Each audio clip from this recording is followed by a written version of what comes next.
Hello everyone, welcome to the Multipliers Club. Today we're here with Michael Girvin, 7-figure dropshipping king. Hello Michael, how you doing? Yeah, thanks for having me, guys. Really good. Really good. Thanks for coming on. Thanks for coming up pretty early. Obviously, we're starting quite early today. So all the way from Northern Ireland, right? Yeah, over from Belfast. And yeah, really excited to be here with you guys and chat about everything e-commerce, dropshipping, Amazon FBA. Let's get it. Let's go. we all done a bit of dropshipping back in the day, all involved in one way or another. And I mean, you was our guru, really. You was the guy that taught us how things should be done. But yeah, obviously it's an industry that's got a lot of sort of speculation. Like let's start off. What is it? What is dropshipping? For sure, mate. Yeah. So I mean, dropshipping essentially is selling a product that you don't actually own, which might seem a bit crazy to anyone that doesn't actually, live in this world. For me, it seems quite normal now. But basically, you're selling someone a product that you don't own, you don't hold the physical stock for.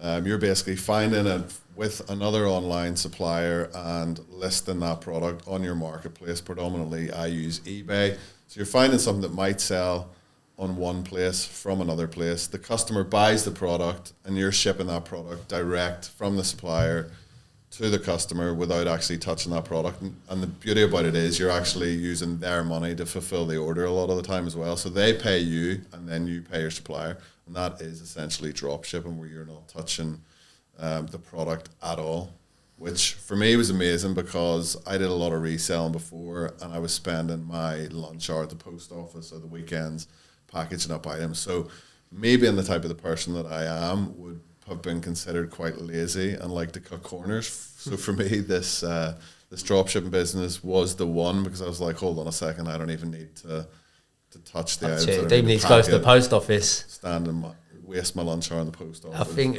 stuff. So it was pretty cool. A lot of entrepreneurs, like as they start out, probably you guys as well. You kind of. I sold on eBay like originally, and the same thing going to the post office. A lot of business is buying and selling, right? Pretty much. Obviously, unless you're a SaaS business, but it is having a product and then taking it down. When you are selling stuff on eBay and you have to send it yourself, like that first time you go to the post office and you've got loads of orders, like, this is good, and then you just resent going to the post office then after that every day. You probably experience that. I used to do it every single day. Yeah, you've done it. Yeah, I'd be spending about £100 a day in the post office before. So, and then when you get the UPS, that helps sometimes. But I obviously had an element of drop shipping. Well, a big part of it really myself where I was selling that designer clothing.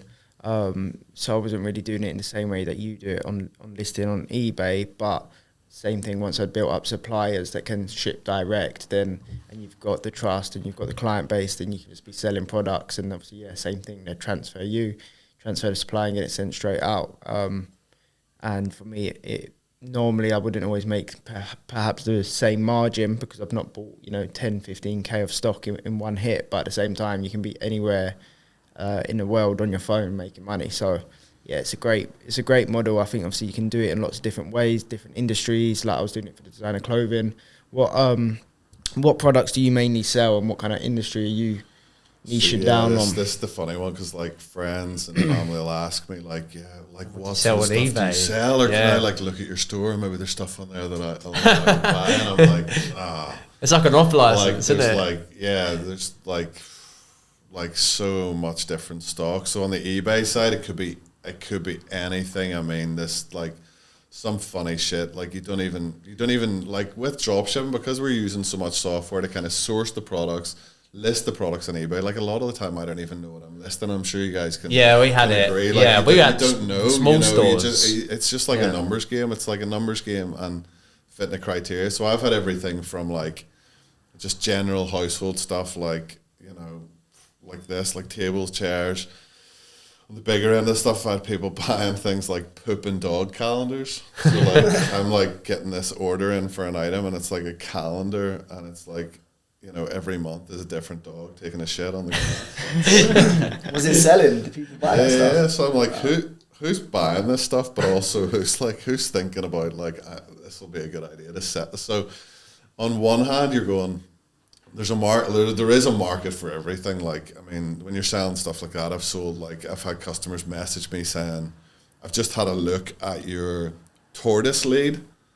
Like, what sort of size of tortoise would it fit? And I'm going, and I have to look at the listing and go like, I am actually selling tortoise leads. This is weird. This was like early on, so like a lead, like a little like.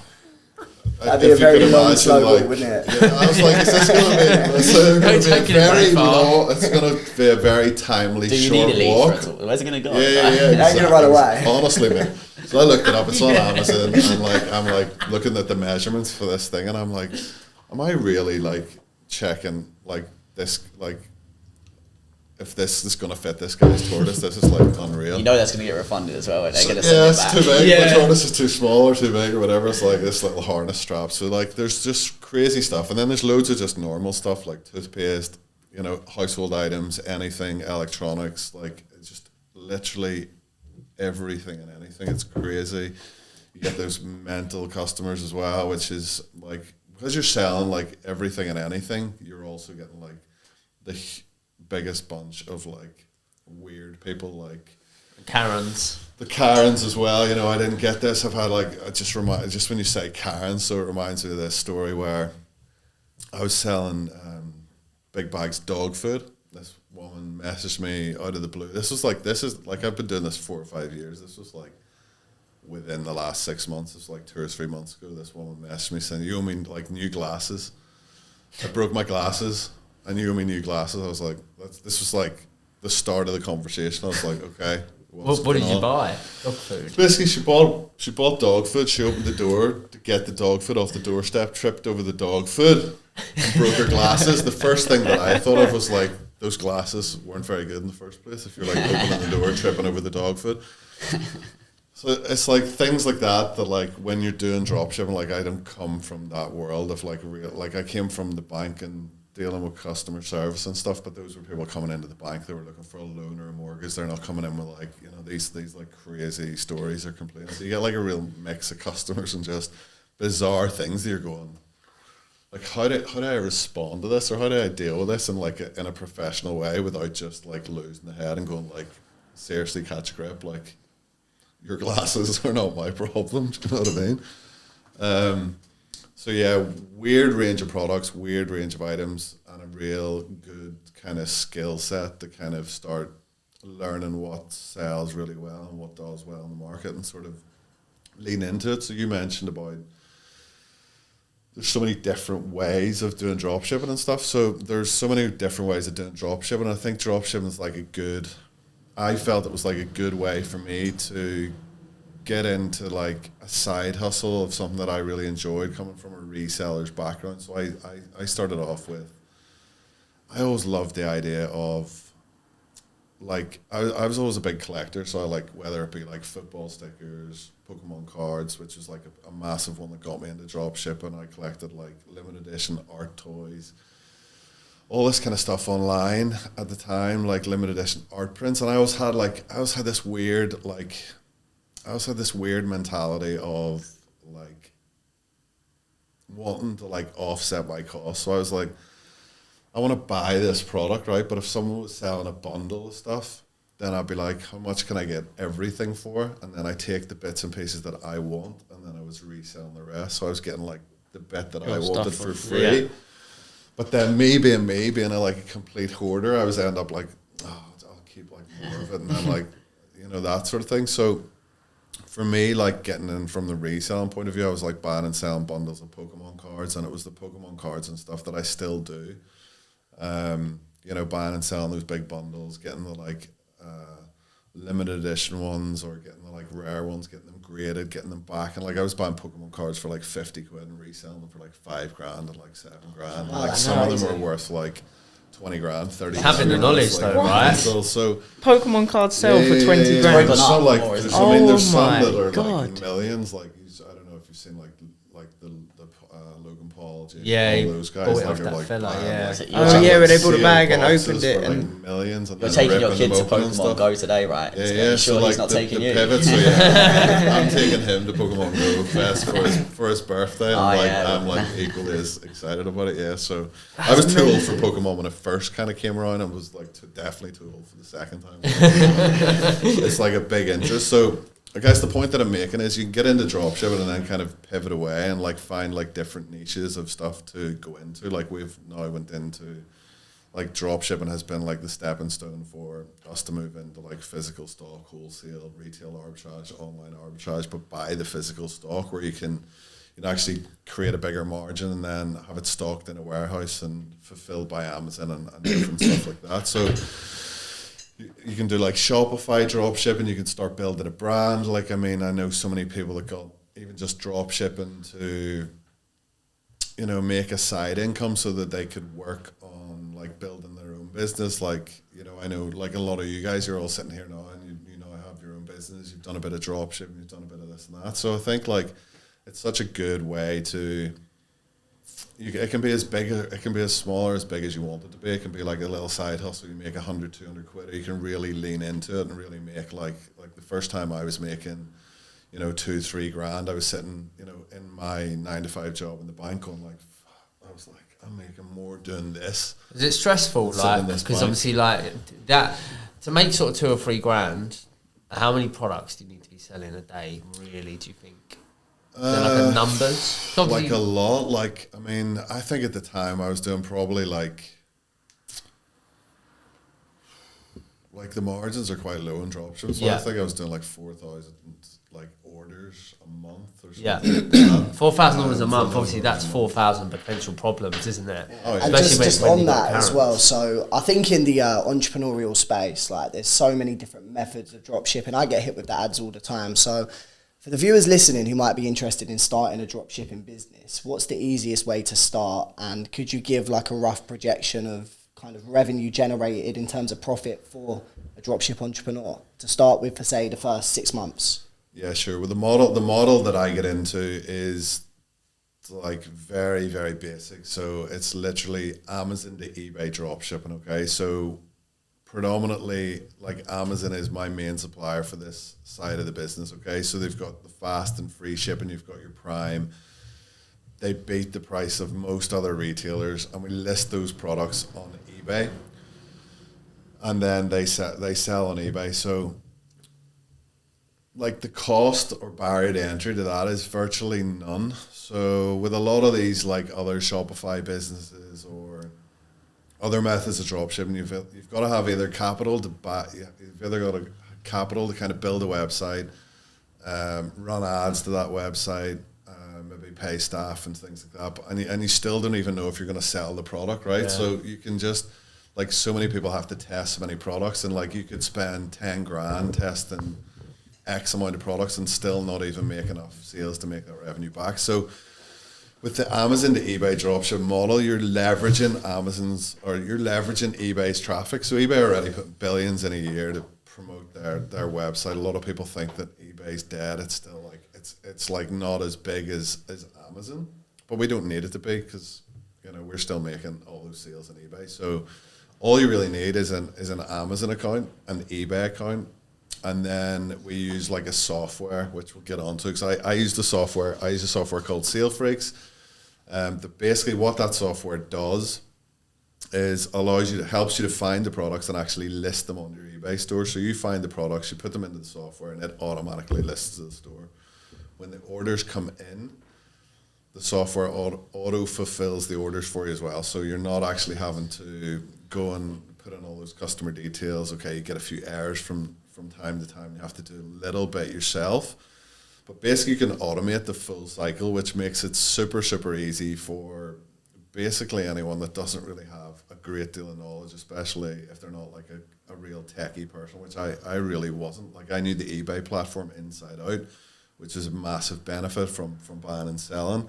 But most people will be able to figure that out. So super, super low barrier to entry. The biggest thing that stops people from doing anything like this is actually just going and doing it. Like, it's like trial by fire. Like, for me, like, if you don't start something, like, people just research things to death. You know, they're just on YouTube, they're watching videos. I'm going to do this. I'm going to start dropshipping. I'm going to start dropships. Like, just do it. Just, like, list your first. That's what you're going to learn, really, isn't it? Actually doing it. 100%. Because even all my knowledge in, like, eBay and reselling and buying and selling all the stuff, until you actually start doing it, you don't actually believe it either. So, like, for me, it's quite skeptical. You can't be doing this, because why would someone not just go and buy it on Amazon? And the reality is, a lot of people don't like Amazon, or they don't want to pay for Prime membership because they're maybe only ordering a product like once a year, once every 6 months, whatever. So you're grabbing all that attention from your listings on eBay, and people are either kind of the eBay guys or the Amazon guys. They kind of just it just works. Does it come in Amazon parcels? Yeah. So one of the biggest questions everyone asks when they're getting started is, but what happens? What happens if the customer complains that it's in an Amazon box? The reality is, like, I think, like, on my main eBay account, I've got like 55,000 feedbacks, like positive feedbacks, and I would imagine, like, we went through it the other day actually to show someone 55k of feedbacks, nice. And that's like only a fifth of the sales. I think I've done like something like 250,000 sales in my account. And the reality is, not many people leave feedback. It's like 1 in 4, 1 in 5, just like the stats say. Yeah. But we went through like the last 100 feedback, and there's maybe like one person. There's maybe like 1 or 2 in 100. They'll complain about the Amazon box. They'll make a little. They leave a negative feedback. They can leave a negative feedback, and eBay will actually remove any other like supplier. So if you contact eBay and you say, look, this guy's mentioned Amazon, whatever, they'll remove the word Amazon, but it's actually not worthwhile kind of flagging yourself up to eBay. So the reality is, like, not many people care. In fact, most people that aren't using Amazon, there's a lot of people on eBay, like, they just don't care, just don't know. Yeah, they're just not even aware. I guess as long as they're getting their product in a timely fruition, they probably don't mind. But just on the margins, I know you mentioned earlier the margins are not always the biggest in dropshipping. So what kind of margins can you make in dropshipping, and how much can you personally make from dropshipping, a successful dropshipping business? Yeah, cool. So, I mean, if we look at, like, if we take tactics out of the way, 'cause sometimes I'll run lower margins to, like, push the sales up and then gradually increase them. So there's, like, different tactics that I teach when I'm mentoring people. But on average, like, front end margin, that's before any other, like, cashback or any other ways you can actually make extra money in dropship. And I aim for, like, between 8 to 12%, which in the UK market is really, really competitive. So that's after your eBay fees. After kind of, like, you know, it's still, obviously you have to pay tax and stuff on that. So like 8 to 12%. So it's relatively low, but the beauty about dropshipping is you're not sat with a load of stock in a warehouse or whatever. It's like, it's constantly flowing. So it might seem low, but volume is, like, if you can get volume, it's there. But in reality, like, if you do £1,000 worth of sales, you know, for the average person, that could still be 50, 100 quid a month, and like £1,000 worth of sales is pretty light work. Like, I could get, like, a new beginner drop shipper could get to safely, because we always want to scale safely, so I'll just mention that. Like, you could like run your account to the moon, and eBay don't like big spikes in sales. It's a bit like anything really. They want to make sure there's, like, a trustworthy, like, relationship between that person. But you get an account to, like, 4,000, 5,000 of sales within 3 months, where you could be earning, like, 250, 300 quid roughly, without, like, doing the maths. We were doing those sorts of numbers, really. I think after, like, 2 or 3 months, we were probably making, like, £500 or £600, I reckon, a month. So we was doing all the maths. Obviously, you got a few overheads to cover as well. Not loads. Software was probably the most expensive one. Yeah. But yeah, we were doing those sorts of numbers, and then when you throw in on top vouchers, then that's an extra. That was the game changer. So, like, yeah, when I started dropshipping, my idea was, honestly, like, I was just thinking, if I can make 100 quid from this, and realistically just doing it for, like, an hour in the evening, or checking a bit of my lunch hour and work, or you know, whilst I was supposed That's to be most working. side hustles. Like that's how it starts, like, right? £100, that's cool, man. Like, Yeah. like for me, it was like,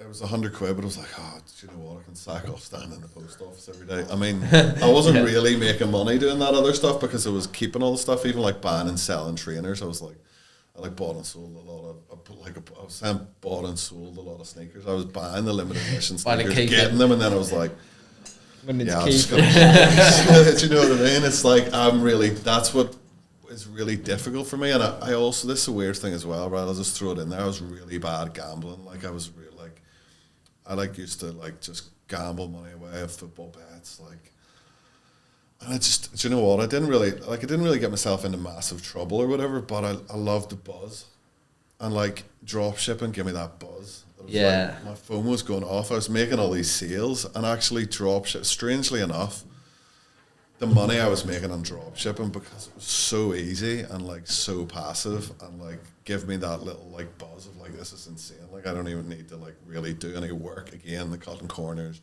like the lazy. I was like, this is so easy. It actually like got me off gambling. What's the most you sold in one day? Most I sold in one day, I think it was like, around 6,000-7,000 in sales in one day on one account. What about a year? In a year, the biggest has been, it's gone up and up and up. It's gone up every year, but I think like my biggest year was like 1.2 million in sales. Wow, that's crazy. How was that in terms of the management side? I know you said you've got a really cool software, Salefree, that does a lot of it for you. But how many hours do you put in to do 1.2 million in a year? That's an interesting question as well, because I could do a lot less. So like to do those kind of figures, obviously, and this is like a big thing in terms of scaling. So people think like if they scale up from like 1 store to 2 stores or 3 stores or more items or more sales, like the workload increases. It doesn't really, but you do need to like think like you as one person can only do so much. So for the first 6 months, I was doing everything. I was like listing the items through the software. I was fixing any issues. I was doing customer service, answering all these questions and all this kind of stuff. And at the start, I actually didn't have a software that like automated the orders, so I was having to process the orders as well, just copy and pasting addresses all day. Crazy. It's so annoying. It's like, it's really We originally annoying. done that. Yeah. Before you get sales freaks, that's what you do, isn't it? Yeah. Every day after work. Yeah, because you guys use Processing a different software, which is I think similar to the one I used in the past. So like kind of automated the listing and the monitoring, because the software like tracks the prices and tracks the stock as well, so you don't have to worry about price changes. It's very clever. Which is cool, like clever. Yeah. So like I then learned about virtual assistants. Like I didn't live in this world where like I worked in the bank, so every employee is like a physical employee. They're sitting there beside you or whatever. They're maybe in a head office or they're in a call center or something. So I was speaking to this other like large dropshipper at the time, and he was like, I've got virtual assistants. I was like, what's that? And he's like, I've got like remote staff that work in the Philippines. They do all the customer service and all this stuff. They like you pay them like $4 or $5 an hour, and they'll like do all this stuff for you. And I was like, no shit. Like what? Like it's mind blowing when you first hear about them. And I'm like, can they do all this stuff? Like, and they're like, oh yeah, that works. Like my first virtual assistant. In fact, I still tell not my first virtual assistant. I had to get rid of a few because you train them up and then they just flaky. Like they're not in the office. They make all these excuses, and like you do have that other side of it as well, which is good because you learn the business. You learn how to deal with staff. And you're like, oh, it's mental. So we actually had a virtual assistant that we have now that like manages like. Is like our manager, but she used to work for eBay. She used to work for customer service for eBay. Good. That's so good.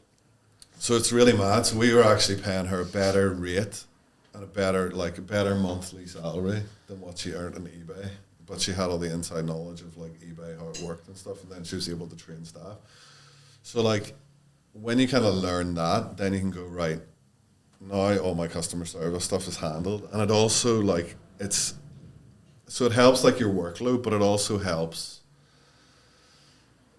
take the emotion away from what you're doing. So like we talked about Karens, we talked about all these people, keyboard warriors. Like I was like, 9 o'clock in the evening, you're getting a message through to your phone that's like some idiot about his,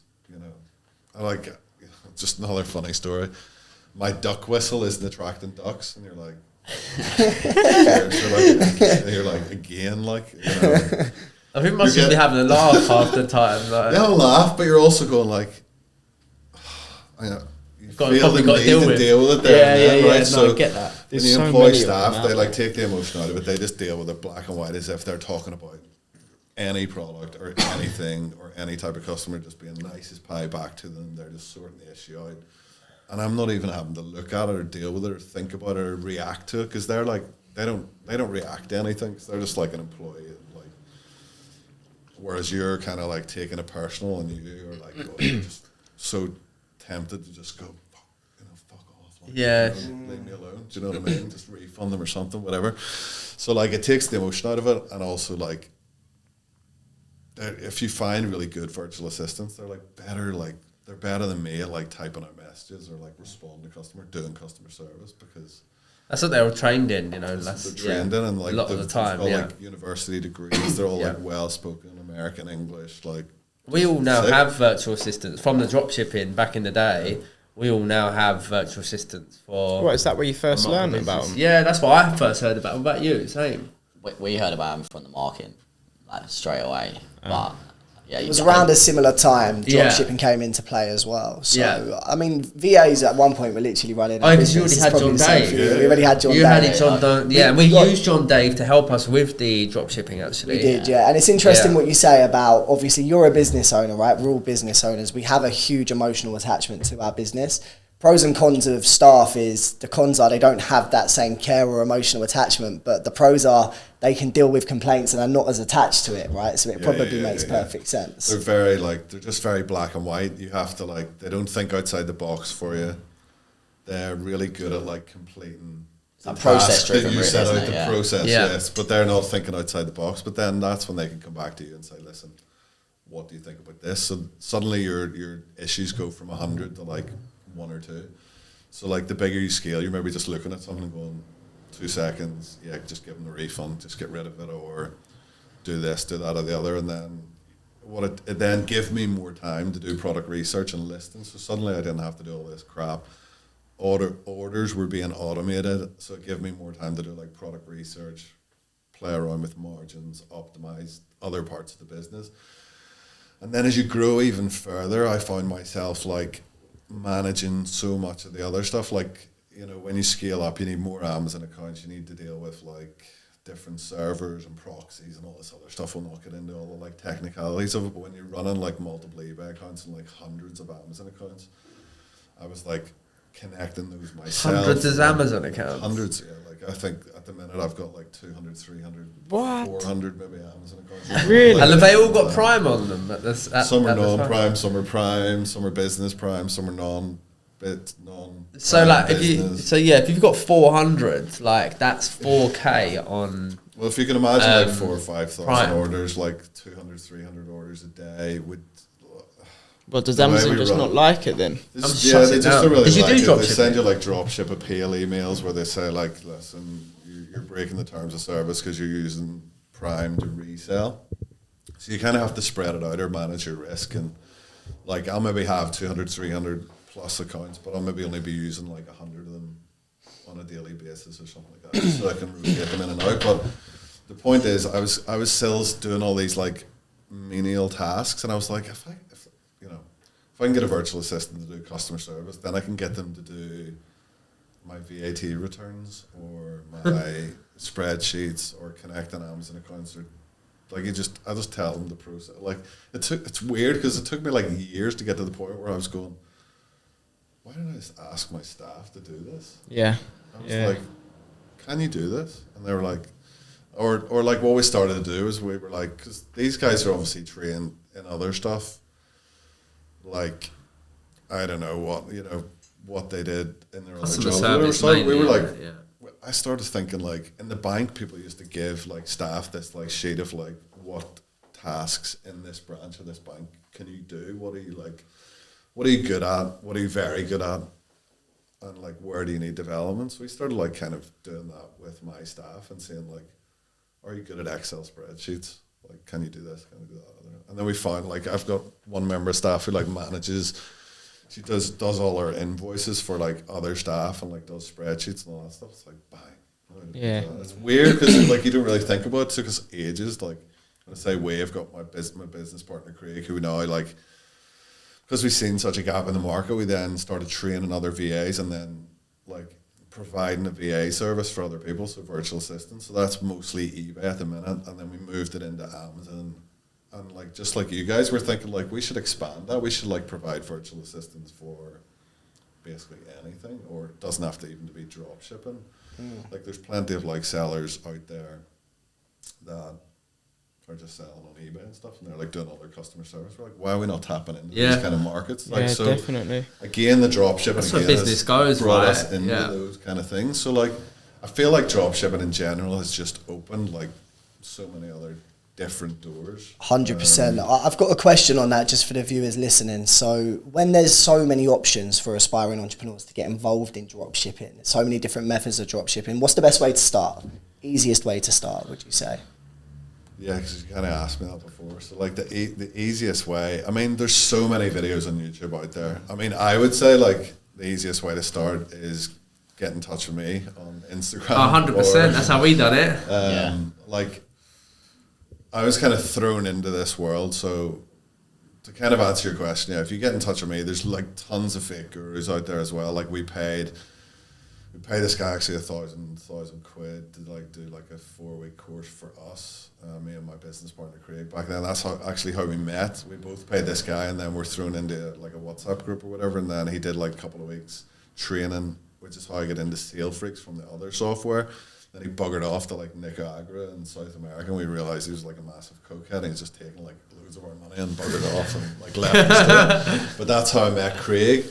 So there's like tons of rubbish people out there. I get thrown into kind of, I didn't really want to mentor like dropshipping. I wasn't really thinking about it that much, and then I kind of got into it over lockdown. We met, like that's how I met you guys, through like another online kind of learning platform, which I've a lot of respect for. They then kind of propelled me into this kind of mentoring people. So just recently I've created like my own course, because all my courses in the past were on these like platforms, and I decided recently, like, do you know what, there's so many people like reach out like, can you help me do this, can you help me do that? I was like, do you know what, I'm just going to make like the best dropship eBay to Amazon Amazon eBay dropshipping course ever.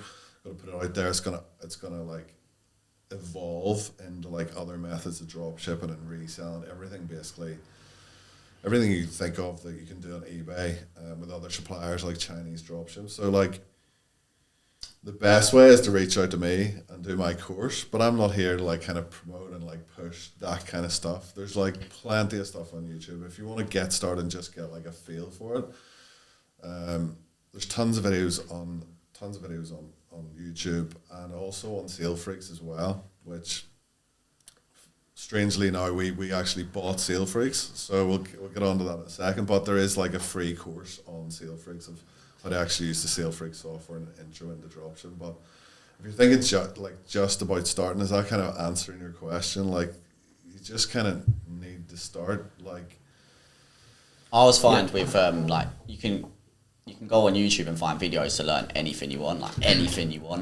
But if you buy a course, it's all in one place. It's going to save you so much time. And you're listening to the right. You can trust the videos. Not the videos on YouTube. You can trust. I'm definitely not here to like plug, like just go and do my course. To be fair, we'll vouch for you, so it's all right. Yeah. I think the reason why I was asking the question is more so just because there are so many courses out there. So in terms of your course, I mean, look, we can all vouch for you. We've worked alongside you in terms of dropshipping before, but why should the viewers consider your course? So what I wanted to do first of all was, I did the YouTube method first of all, right? I made every mistake going. I got like, restrictions on my account. I was like, fuck, right, another hurdle to jump over. Amazon accounts, I got them shut. How do you get over that? So like the idea of me creating my course was like, it wasn't just going to be an Amazon to eBay dropshipping course. It was going to be like not just how to do it, but how I do it. So it's like everything, like literally everything how I do it. So like nothing was held back. It's like, this is how to do it. And also there's a lot of courses out there that people have been selling for years that just haven't evolved, if not even like changed. Like a lot of the stuff in there, because I do buy a lot of courses just to see if I can get any kind of edge or any information that I'm missing, and I go through these courses, I'm like, shit, like that's just totally wrong, and that's not right, or that won't work these days, or that's like just not right. So my idea was like to put everything out there, but also a lot of my course, like a lot of it is, how can I explain this?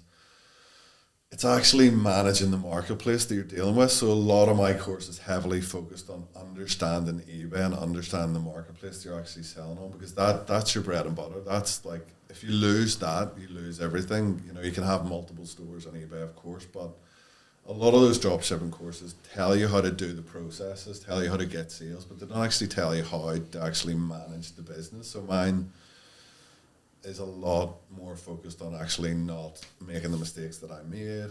It's about learning the platform inside out. So even if you pivot away from dropshipping and you go into physical goods or selling wholesale, you know the eBay platform, you know what they like, you know how the algorithm works, you know how metrics work, because if your metrics are basically how you're performing on eBay. So it's like your return rates, your item not received rates, your tracking uploaded rates, your late delivery rates, your defects rates, if you're not dealing with customers on time.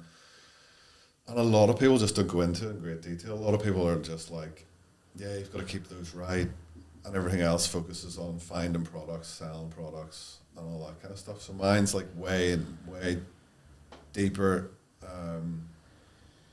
into basically keeping alive, like longevity, as opposed to just getting someone into dropshipping to make a few quid, and then before they know it, they've blown their account. So, has there ever been any points? Obviously, it sounds like there's a lot of ducking and diving.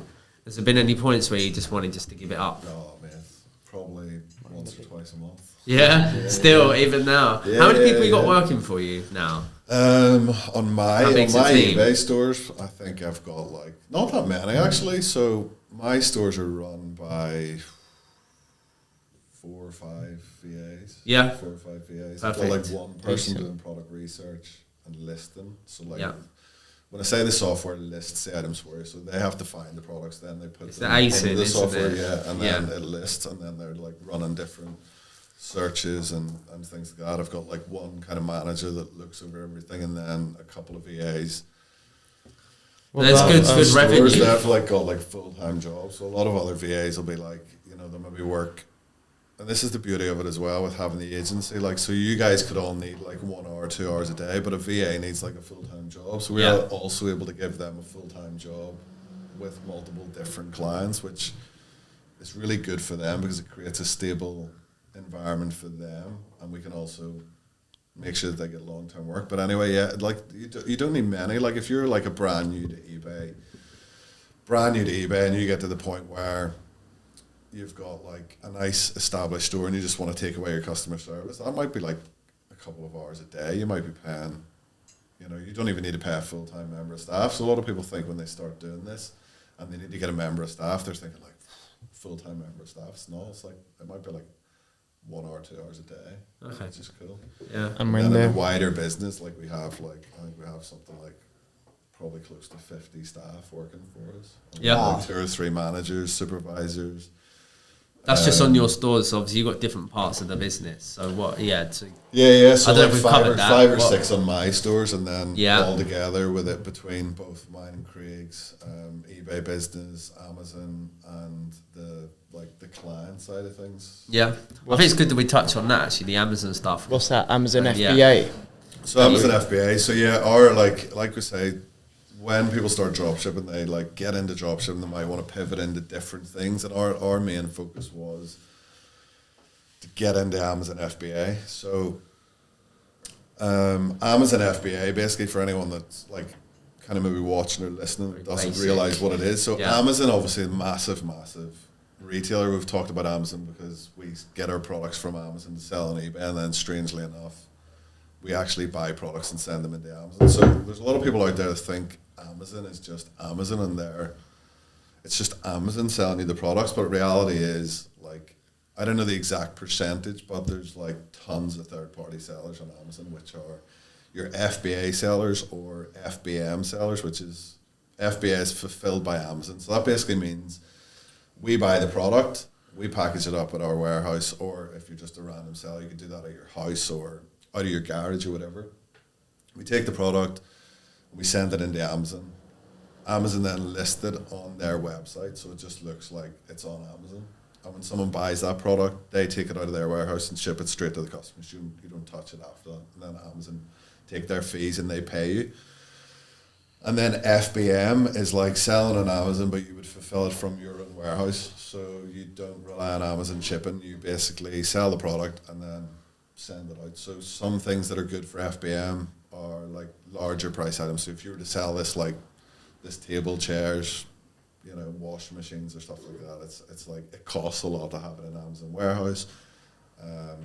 Or certain items that they won't take, like certain chemicals or whatever it might be, you might have to self-fulfill by merchants. So basically we've seen this as like a way more stable business model. So with eBay, you're kind of flirting with the rules a bit. You're kind of like, you getting know, shut down every you know, Amazon don't really like you selling their products on eBay. eBay don't really like their customers getting products, like you say, from Amazon, even though the customer's happy with the price or whatever. And then you're just kind of flirting with the rules a little bit. Whereas Amazon FBA is like, here are the rules, you have to play on them. And that's how it is, you know. So, for example, the difference between eBay and Amazon as well is like, let's say I listed this bottle of water on eBay and it was like branded as Marks and Spencer's water. Marks and Spencer's don't want their products sold on eBay.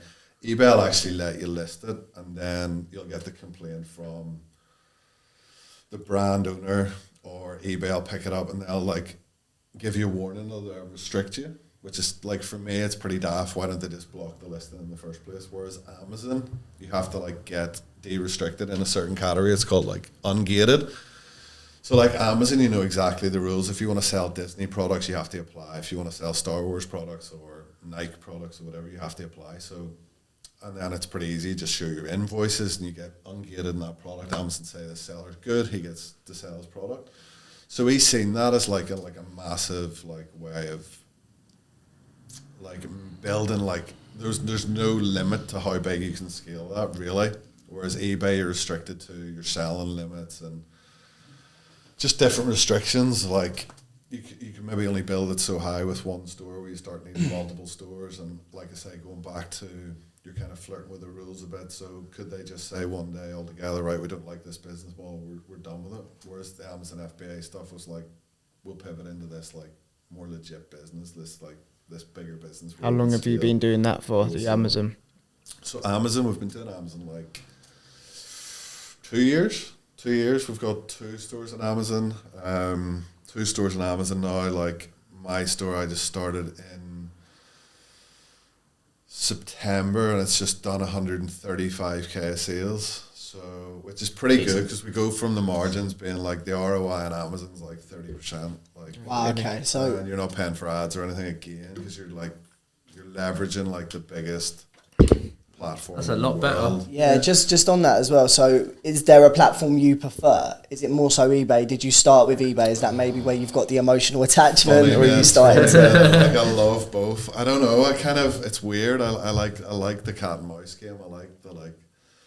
I enjoy the buzz of like kind of doing what I'm not meant to be doing. And I also like the Amazon side, but the thing about it is, Amazon, you need upfront money though, right? Upfront money, that's you the need difference. capital, like, so it can only grow as big as the amount of money that you're put into it. So you can't, like, if you start with 200 quid on Amazon, you buy like 200 quid's worth of products. You then send them into Amazon, you've got your like cost to do that, and then you've got your fees after that.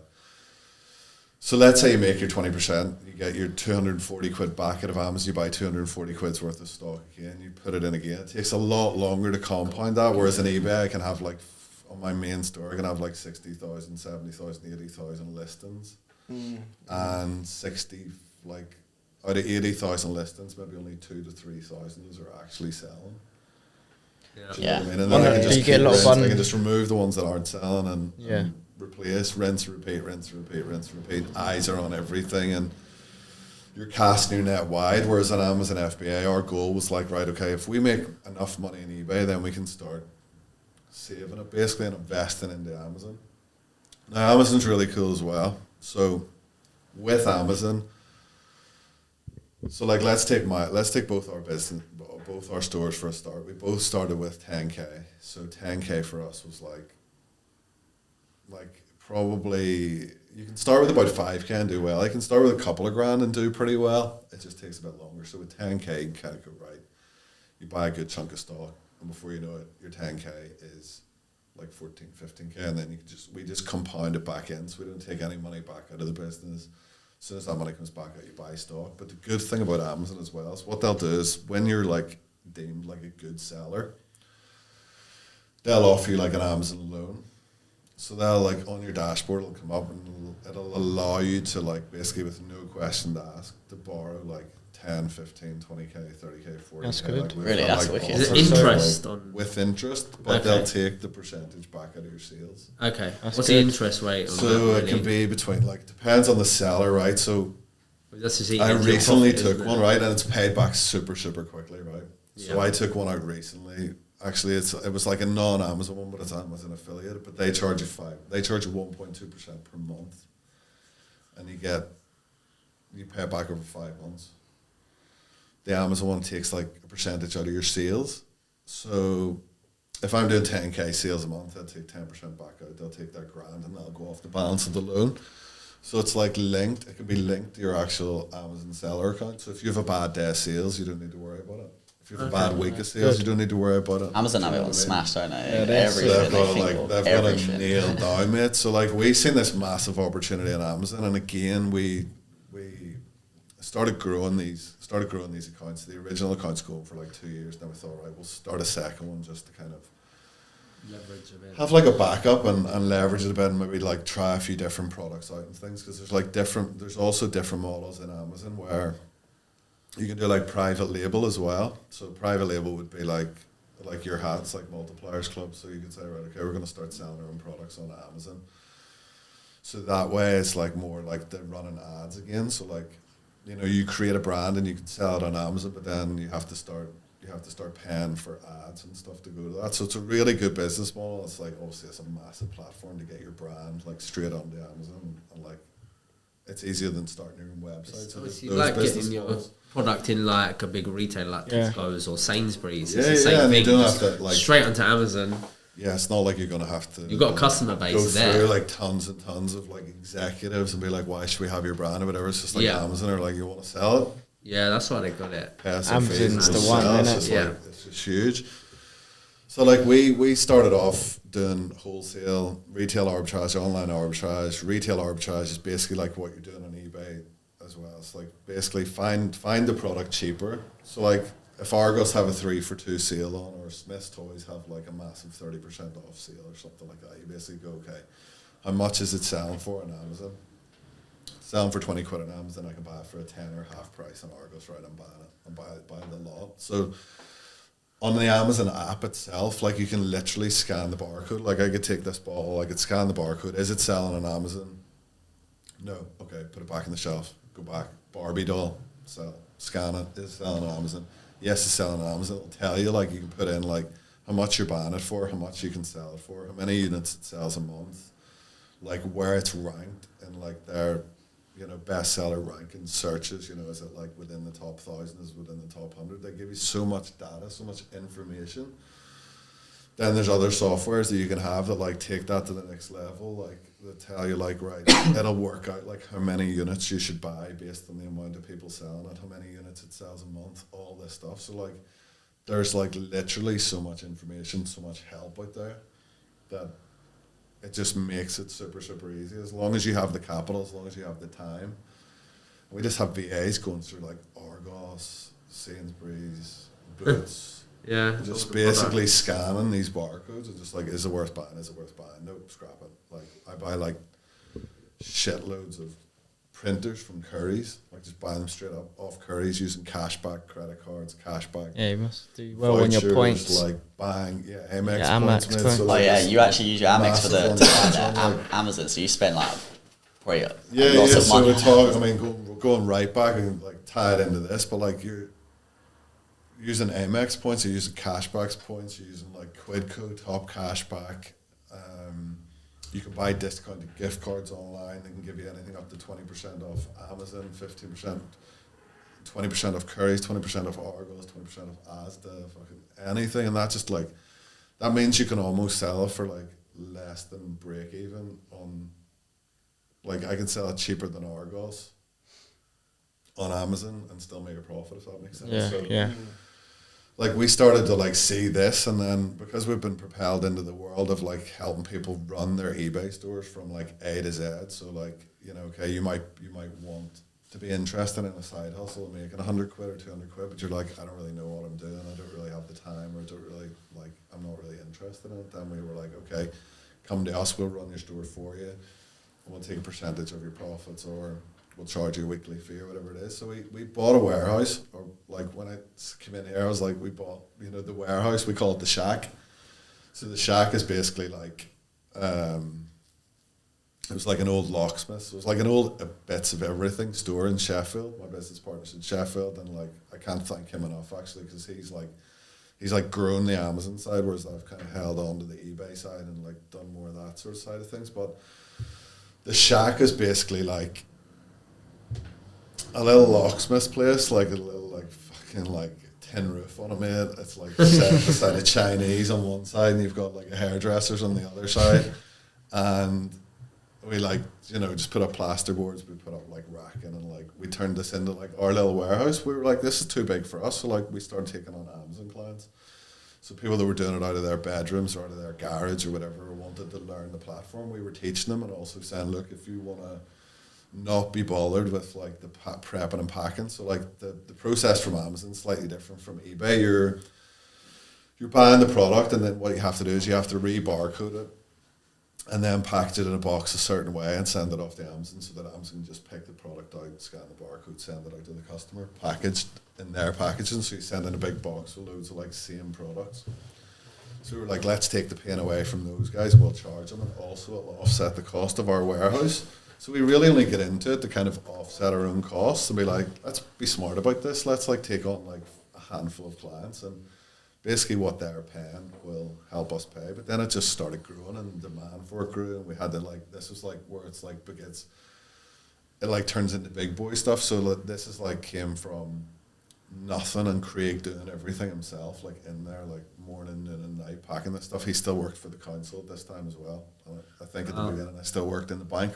I was just leaving, and then he left working for the council, which is another interesting story itself. You should try and get Craig in here sometime. But basically, he managed gypsy sites for the Sheffield City Council. Really? He's got some stories. About managing gypsies and stuff, like gypsies chasing him, and like hatchets and all sorts. Like, so yeah, that's a good one. Like, but yeah, he was working this place morning and at night. Then the Chinese come up, so like half the shack is like a Chinese restaurant that we basically got it out. It's still in the window. Like when we're doing like promotional videos for stuff, it just makes me laugh, because like you just see the word dong like, across the side of the window. We're like, must be something dong. But anyway, we like recording these videos, so it's like Chinese fucking workshop, and then we're like, right, we need to like take this to the next level. So we're starting to like. Looks like you run a Chinese sweatshop in it. It's just Amazon boxes. So there's like UPS driver. Like bearing in mind, like we're sitting like in this office as well. It's like it's on like a road, like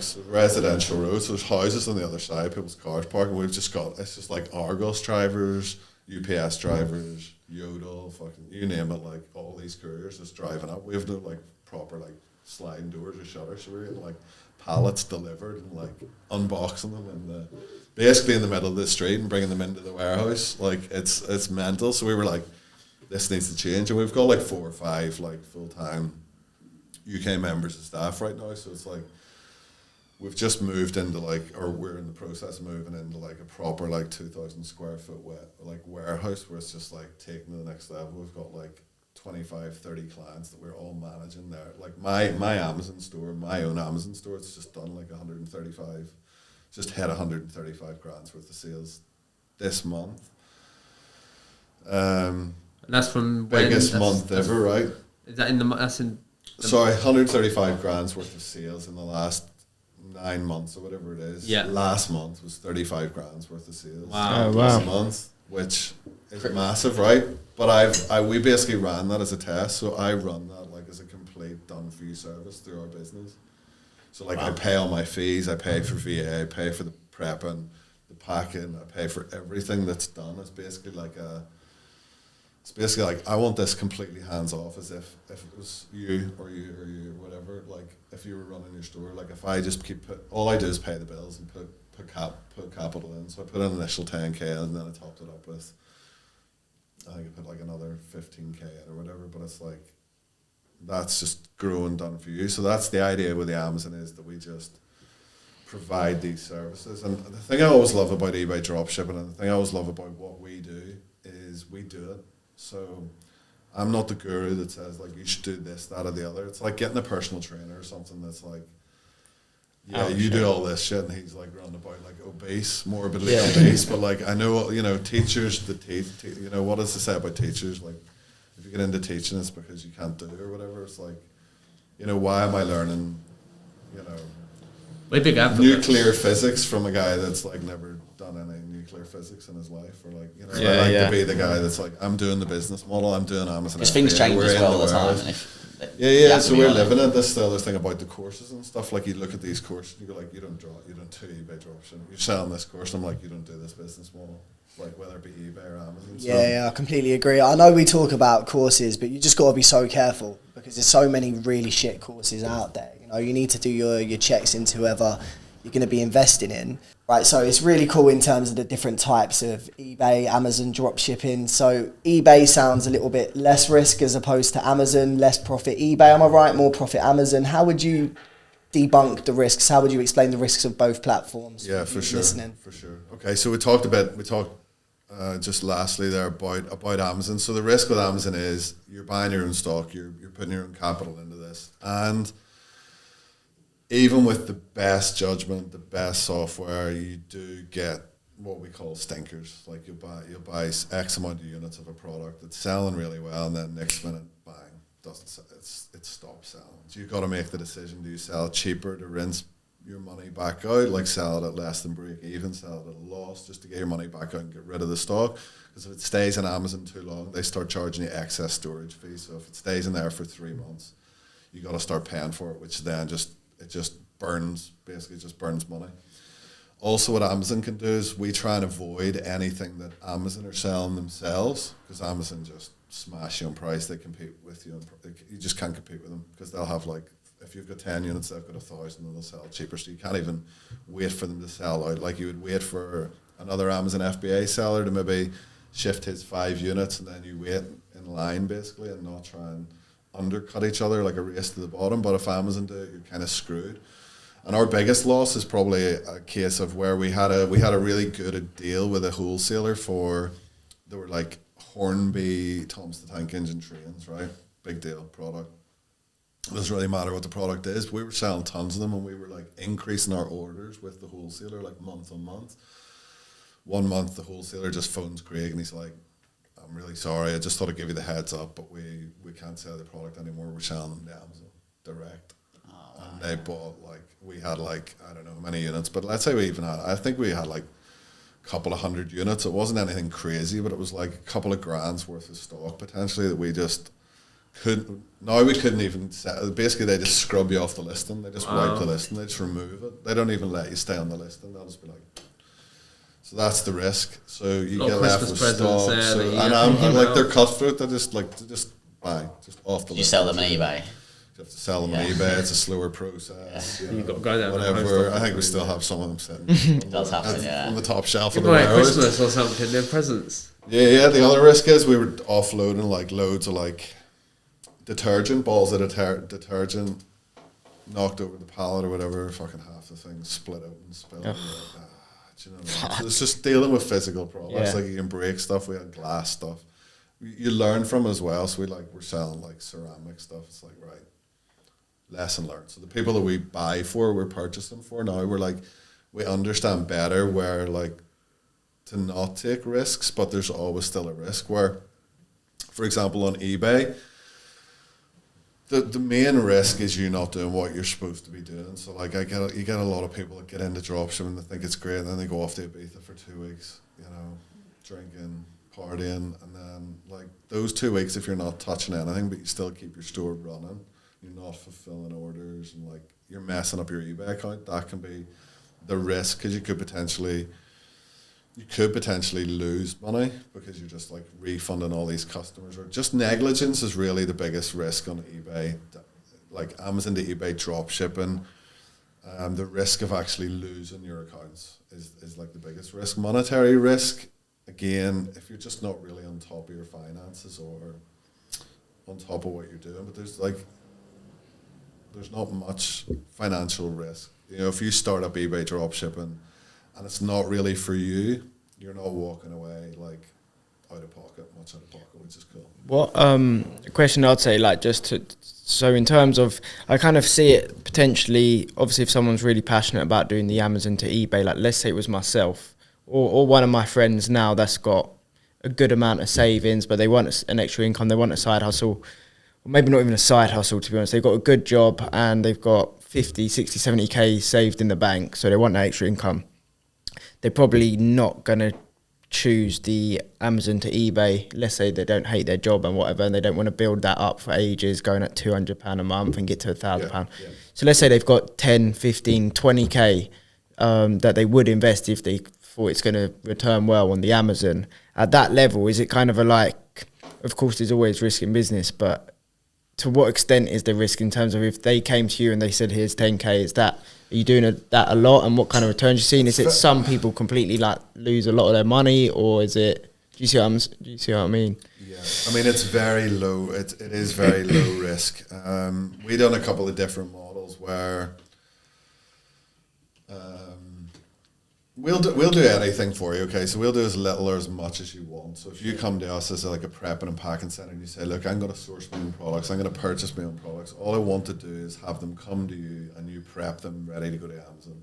We're like, yeah, great. We receive the products, we charge 50p a product for basically wrapping, prepping, packing, putting it in a label, make sure it's fit for standards via Amazon. So if you sell cuddly toys, for example, it has to go in a poly bag so it can't get wet, but it also has to have a suffocation sticker and warning labels and all that kind of stuff. So all that kind of stuff that you're not really thinking about, that's what you're thinking about. Sure. Your barcode and all that kind of shit. If you come to me and say, okay, I've got 10 grand, I want to invest it, I'll say, okay, well, we'll manage your A to Z, we'll manage your store. Don't forget as well, the other plus point on Amazon FBA sellers, you don't deal with any customer service. Yeah. You just need to get the product Amazon. So you don't have the Karens, you don't have anything like that. Amazon, I've got all their own customer service. Another plus point of Amazon is you do not need customer service, which means you don't really need a member of staff. You just need someone basically checking the metrics and checking your inventory levels and all that kind of stuff. All really straightforward. So they do all that for you, and we do all your purchasing. So that would be either we provide you like the full sourcing and we say like, we want you to buy this product, or you just give us your card details and we buy the product. That might seem like giving some random your card details, but it is like, it's a professional limited company. We purchase everything, we send you all the invoices and everything else. So there's always going to be risk. We try and handle the risk really, really well. So I said we run like a full de-restriction service as well. So any products that we're trying to get the hold of for you, like if we wanted to start buying Nike products for your Disney products, we would handle that whole process for you.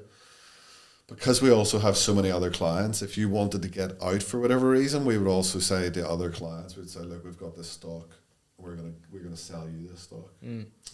Let's say sometimes you can get like restricted in a category.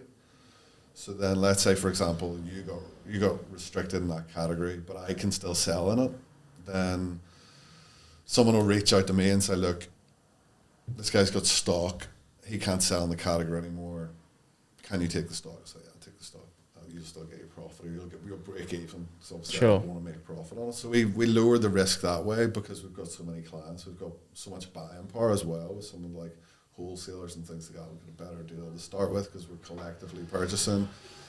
So it is less risk. And what's the charge? Sorry to interrupt. What's the charge if you're doing the like A to Z? £100 a week. 100 quid. It's not that expensive. So you guys charge 100 quid a week to do the A to Z, plus like 50p plus VAT per item, prepped and packed.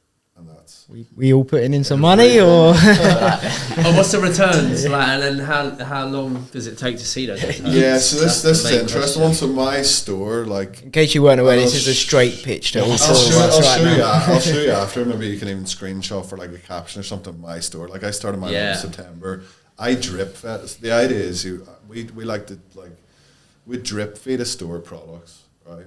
So my graph kind of goes up a little bit and then like steadies off and then starts going back up again. So the idea is when you start a new Amazon store, you want to like drip feed the products. Just get your products in there, get a feel, give you a feel for like, okay, these products are selling well.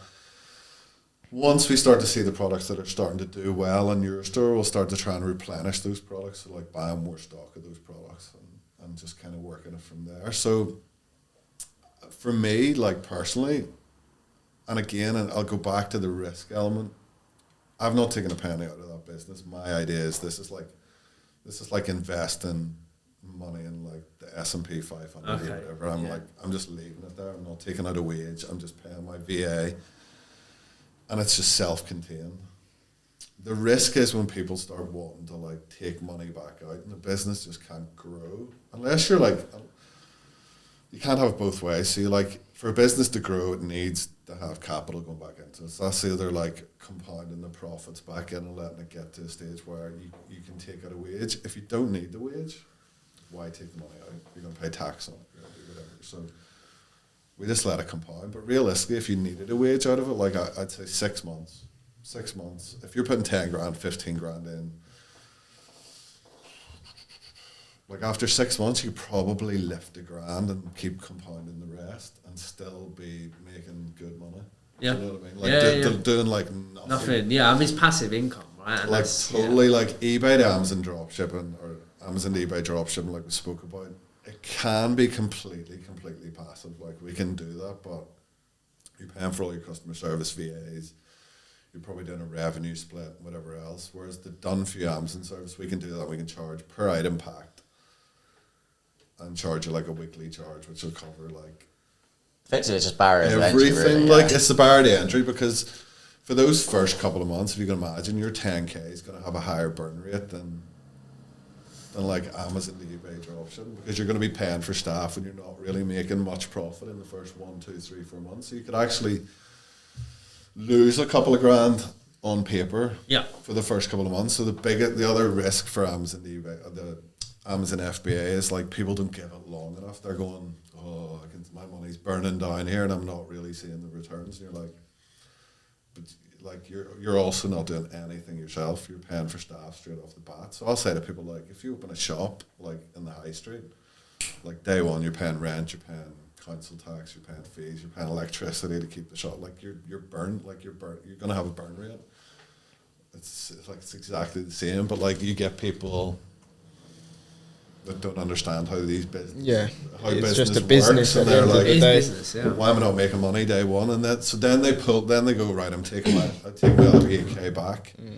So for that person, they've made a 2K loss, but they didn't need to. They need to make that loss. loss. Fine, So if you're keeping it in there and you're trusting the process. Coming up to like the seasonal period as well, they do so well. You just had your best month, right? But then you've got November, December. It's going to be crazy. And I mean, again, on Amazon eBay dropshipping and the Amazon FBA, we try and avoid any seasonal products so we don't get left with 2,000 Christmas trees in January. You know, we have to wait for the next year to see if they'll sell again. So we try and avoid the seasonal stuff. But even the all year round stuff sells like mental over Christmas. We'll do like, we'd work on like an 80-20 split. Even with eBay, it's like 20% of the stuff should be your kind of speculative, like if it's coming up to Christmas, like let's list some Christmas stuff or let's list some Halloween stuff or whatever, and same with the FBA stuff. But like your bread and butter should be able to sell all year round, hot or cold, wet or dry, like duck whistles, tortoise leads, the stuff that you need on a daily basis. Your Pippa Dog calendar every year. So you can see March is fucking, I don't know, Chihuahua doing a dump somewhere, like, but yeah, it's probably good enough. That's really interesting. Just touching on the products, right? I know you said you've been using for years a really savvy software called Salfreeze. Let's talk about Salfreeze. I understand you spent so much money on the platform. You ended up just buying the software, right? So yeah, I mean, where do you go? I mean, I just like I said, you know, originally, like I really just loved this world. Like this interests me. Like sitting in the bank being a mortgage advisor was just like, you know, paying the bills just about, you know, I wasn't really interested. I was doing the bare minimum every single day just to get by. Because why bust your ass when there's no like scalability? It's like no bonus, no nothing, you know, do your job or don't do your job, still get the same money at the end of the month as long as you're not being an idiot. So like with the Amazon eBay dropshipping, got really into it, loved the software, loved this idea of like, shit, this is mental. Like, wouldn't it be cool to like build our own software at some point and in time? So like that was like a pipe dream. We got into the Amazon FBA and we built this business. And then we had this money within the business. We were like, got chatting to these guys who own another Amazon FBA software, which is like, it's called BuyBot Pro. So we got chatting to these guys because we were basically selling their product or affiliating their product and using their product for our clients. So we got speaking to them and they were like, what other stuff do you guys do? We were like, this. And they were like, fuck, have you ever thought about building your own software? So this was like coming up to like 18 months or so ago now. We were like, funny you should say that. We would love to build our own software. So they were like, let's fucking do it. Let's do it. And they said, tell you what, you put up the money to do it. We'll basically, in their words, they were like, you tell us how you want the cake made and we'll make the cake for you. Yeah. And we were like, right, okay, it needs to do this, it needs to do this, it needs to do this. We basically want to make a better version of the software that we use now, which is SaleFreaks. Basically tweak it, make it better. So we're like, very slow process trying to build this software. I don't know if you've ever like know anyone that's tried to build software, like software that has to do a lot of different stuff. It's not fucking easy, like, and we hired developers and we were like probably about 30 grand into the project and I was going, this ain't going nowhere, like this is terrible, like this is like all the stuff that he was doing and trying to do it, it was like, this is not as easy as what it looks. And like, you're trying to take the vision from your head and put it in like a developer's head that has no like concept of what drop shipping is or any of this stuff. But anyway, long story short, it was like we were plodding along with this, and then at the time, SaleFreaks, we were sending them a lot of business. They owed us like affiliate commission, and they stopped paying it. And I kept going back and forth. When are you paying this affiliate commission? When are you paying this affiliate commission? And the guy, an Israeli guy that owns the company, was like, "Listen, man, we're not going to be able to pay. In fact, it's more than likely we're just going to turn off the lights." I was like, "Oh fuck, seriously?" Like, it's like my whole business is obviously all my income at this point, or like all the income that I was taking out on a monthly basis was coming from eBay. The Amazon stuff was just growing, and we were just like, that's your investment, unless you're investment and like future, and this was paying the bills. I was like, fuck, what's gonna happen? I could move to a different software, but that'll be a complete ball ache. Like, so I was like, out of interest, how much are you looking? Because he kind of told me we're trying to get a few people to buy it, and at this point it was like, this isn't going to happen. So I was like, how much are we talking about? So he threw back a few figures, and I was like, well, you can knock off what you owe me for a start. And he was like, oh, well, I suppose. And then we spoke to the other two guys that owned the software, and we were like, look, Craig and I we can't buy this on our own. What do you think? And they were like, right, let's do it. So we ended up buying SaleFreaks, which is like, has been a fucking absolute roller coaster, absolute like. Can you disclose how much you bought the software for? Originally we bought the software for, what was it, like close to 300k, which doesn't seem like a lot. Which for me, it's like that's like, you know, for me, I mean that's a lot of money. Mate. For me and Craig anyway. The other two guys like maybe a bit more financial background. They're a bit older than us. They've been in the game. Like for me, I'm very new to this world. So like. I went from like earning $2,000 a month to like, you know, collectively spending 300k. So like, didn't have a lot of savings, didn't have a lot of stuff. Like, made a few quid on Bitcoin, a few bits and pieces. So basically, to do this, it was like, you know, scraping money from everywhere to kind of do it. And then since then, we've probably put in another 200k. Like, wow. So all in about £500,000 invested. Well, about £500,000 quid. And like, that's you've heard of the Titanic, haven't you? Yeah. So like, sinking ship. yeah. Still going, but we just keep investing heavily into it. So it's difficult because we really want to evolve it from what it is, which is basically Amazon to eBay dropshipping, to evolve it into something in the future that'll be like a bigger e-commerce based where you can dropship on Shopify, WooCommerce, Facebook Marketplace, Etsy, Pinterest. We want to really evolve it and really like our vision is to be able to list our products across multiple different marketplaces. So the idea is that you get more eyes on your product, the more chance you're going to get it to sell. Yeah. Multiple suppliers, dropshipping from China, dropship from Amazon stuff, that's viable. Other retailers, wholesale dropshipping. But because I don't come from that tech background, I love all the ideas and make this happen, make this happen, make this happen. The reality is developers take a long time and charge a lot of money to do all these things. So it's just like treading water constantly. So it's difficult, but the beauty of it is I don't have to pay for my dropshipping software. And also from a dropshipping point of view, I'm a dropshipper. 2 of the 4 people are heavily invested into dropshipping. So from a customer perspective, we're able to give the customer exactly what they need.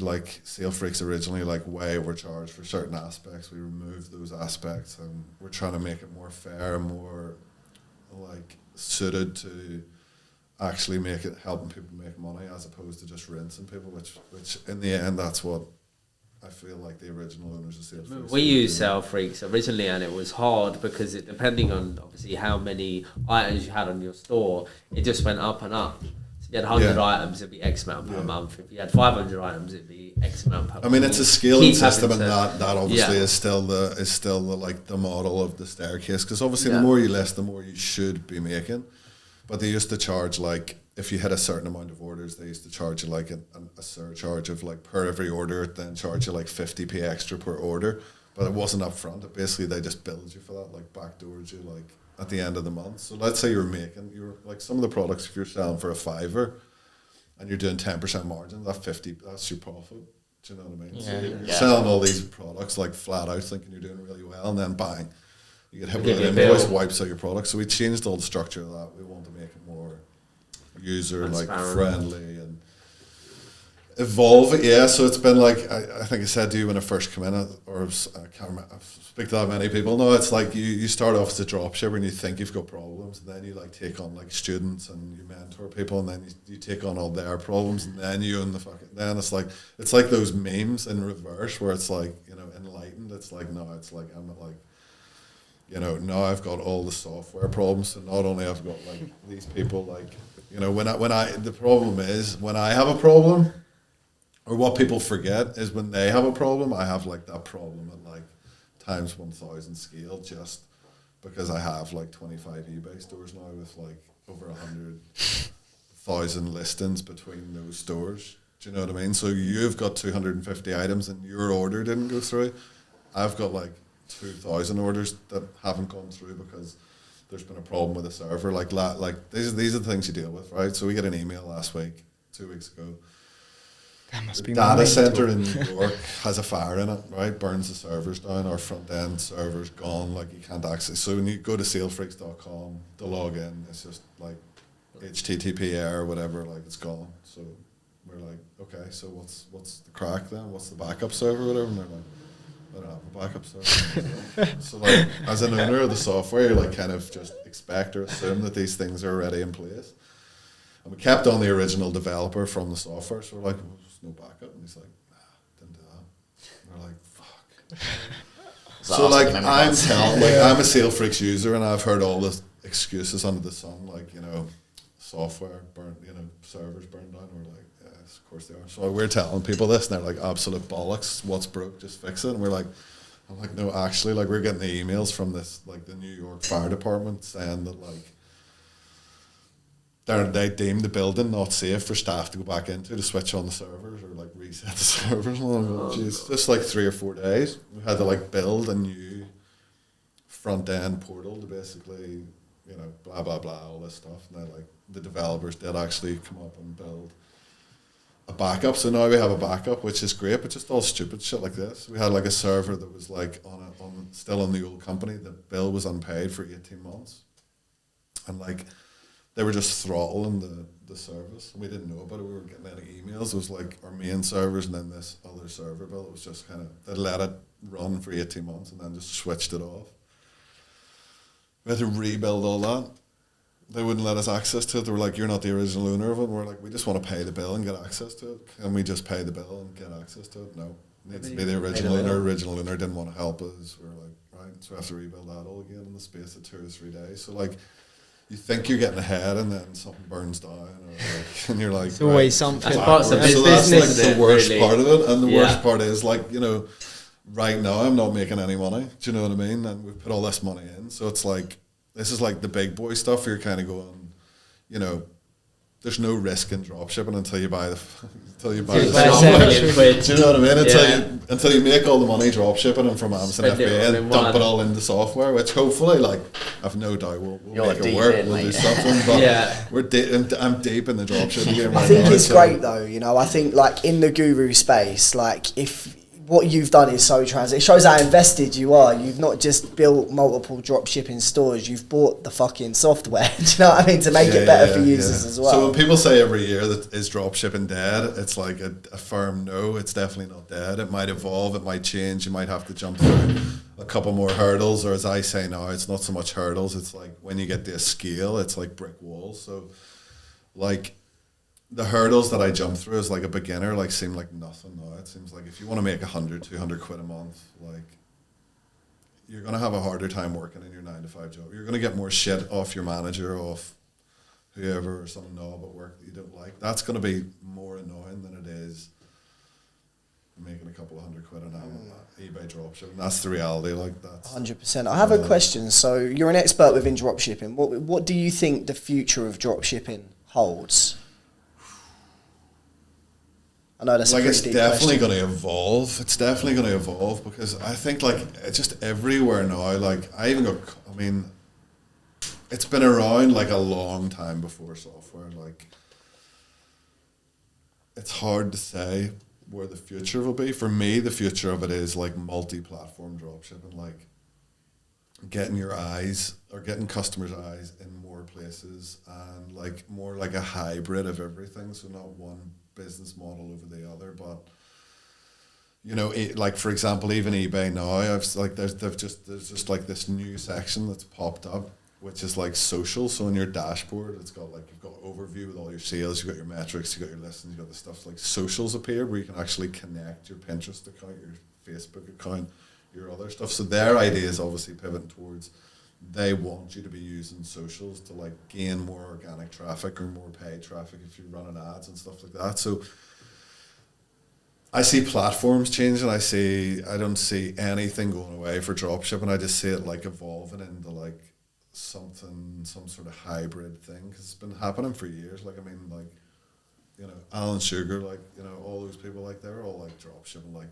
You know, Tesco's, if you buy stuff on Tesco's website, they're just drop shipping it from another supplier. Like everything's. It's always going to be around, isn't it? You can always do it, and with AI as well. Going to your point there, like AI is going to help massively connect all different platforms. That's a really good point. Like, because we're using AI at the minute to like optimize titles, just put a description in, optimize titles. So eBay really like unique titles and unique descriptions. So like if everyone's drop shipping from Amazon, where the software is pulling like the pictures, the title, the price, the description all across from Amazon. So if we all list the same product, we've all got the same description, but with AI I can just copy and paste that and put it into AI and say, please rewrite this with better grammar, more concise, make it engaging for an eBay customer, and all just 2 seconds. Yeah. So there's like we're already developing within SaleFreaks how to like tap into the APIs of the AI to see if we can do something that we can feed through an AI. If you say, right, okay, click a button, optimize this title, it'll feed it back to AI and back to your store,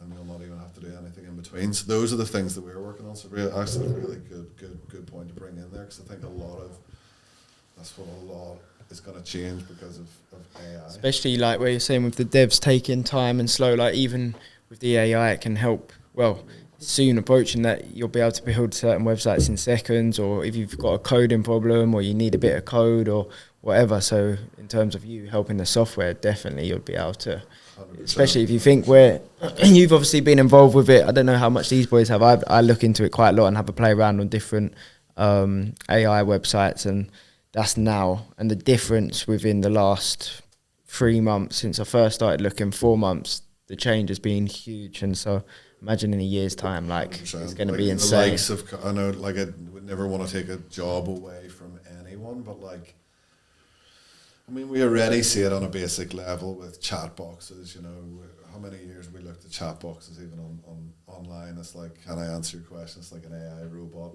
Yeah. All that stuff's just going to get to the point where, you know, someone will ask me a customer service question on eBay and I'll not need a VA to answer it. 100%, yeah. It'll be answered by AI, yeah. I guess.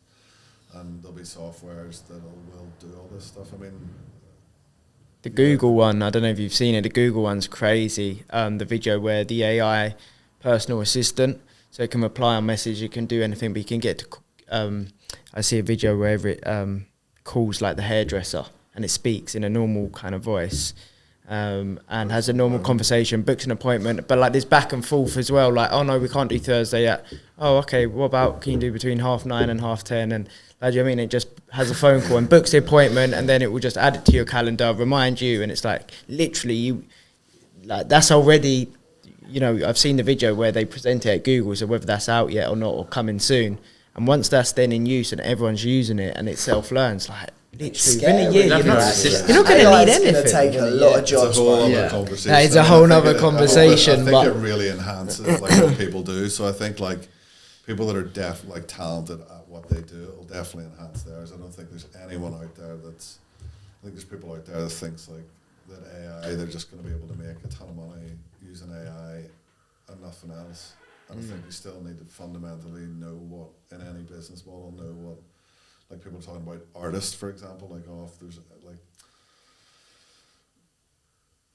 you're not going to use AI and become like, you know, world-renowned artist, or like an artist being like a painter or like musical or whatever. It's like AI's writing like techno songs and everything now, like to a techno song and like Dave Clark or like, you know, whatever, and it's like creating like Drake songs and like all this stuff. And you're just going, oh, this is mental. There was an AI song with Drake that actually went viral. Yeah. I think there was a lawsuit against it because obviously it wasn't Drake.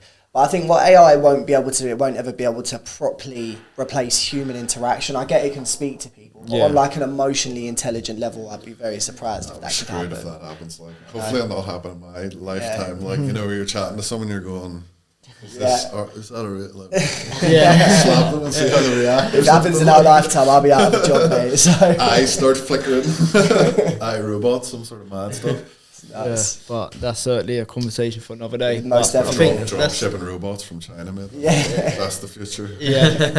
Dropshipping. Your question. AI podcast being interviewed by robots next. 100%. Wicked, but it's been really, really good having you today, Michael. I think it's been insightful for us and hopefully the listeners as well. Appreciate it, mate. If everyone wants to give you a follow and check out your stuff, because I know you post a lot of videos about dropshipping. What's your Instagram? What is it?